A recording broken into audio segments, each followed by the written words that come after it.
be during that future period. Just as it occurred in the days of Noah, so it will be in the days of the Son of Man. Likewise, just as it occurred in the days of Lot.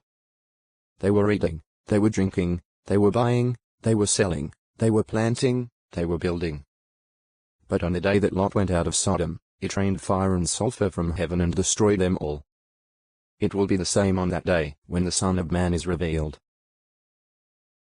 Luke 17. 26-30. Jesus is not saying that people in Noah's day and in Lot's day were destroyed because they pursued the normal activities of eating, drinking, buying, selling, planting, and building. Noah and Lot and their families did at least some of those things. But the other people were doing so without paying any attention to God's will and were ignoring the time in which they, the Son of Man, will be revealed. Luke 17. 20-37, 218, lived. Hence, Jesus is admonishing his disciples to pay attention to God's will and to be actively involved in doing it. He is thus showing them the way to be preserved. That is, the way to keep living. When God brings destruction in the future, the disciples will need to avoid becoming distracted by the things of the world around them, the things behind. Jesus says, "On that day let the person who is on the housetop, but whose belongings are in the house, not come down to pick these up, and likewise, the person out in the field must not return to the things behind." Remember the wife of Lot. Luke 17. 31, 32. She became a pillar of salt. Continuing his description of the situation existing when the Son of Man will reign as king, Jesus tells his disciples, "In that night 2 people will be in one bed. The one will be taken along, but the other will be abandoned." Luke 17. 34. So some will gain salvation, but others will be abandoned, losing their life.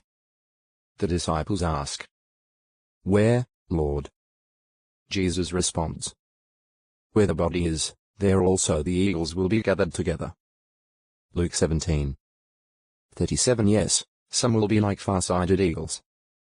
These disciples will gather to the true Christ, the Son of Man.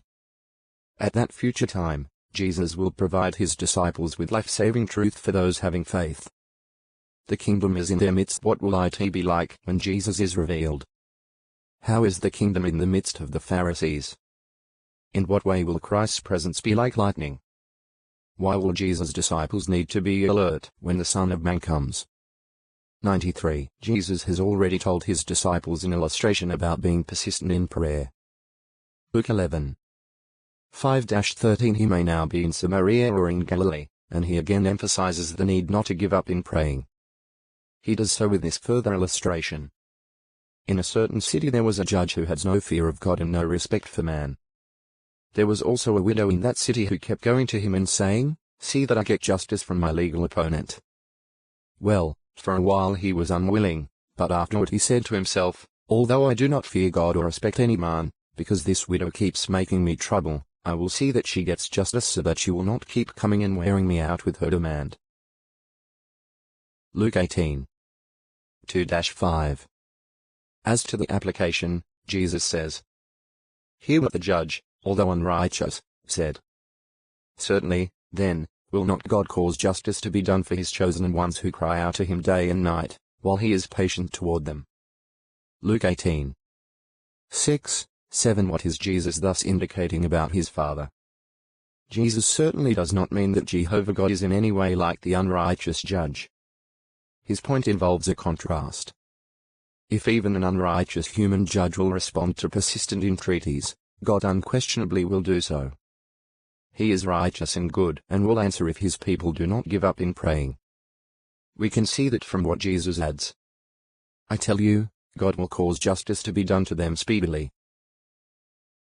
Luke 18. 8. The lowly and the poor often do not receive justice, whereas the powerful and the rich often are favored. But that is not God's way. When the time is ripe, he will justly see to it that the wicked are punished and that his servants receive everlasting life. Who have faith like that of the widow? How many truly believe that God will cause justice to be done to them speedily? Jesus has just illustrated the need to persist in prayer. Now, as to faith in the power of prayer, he asks, when the Son of Man arrives,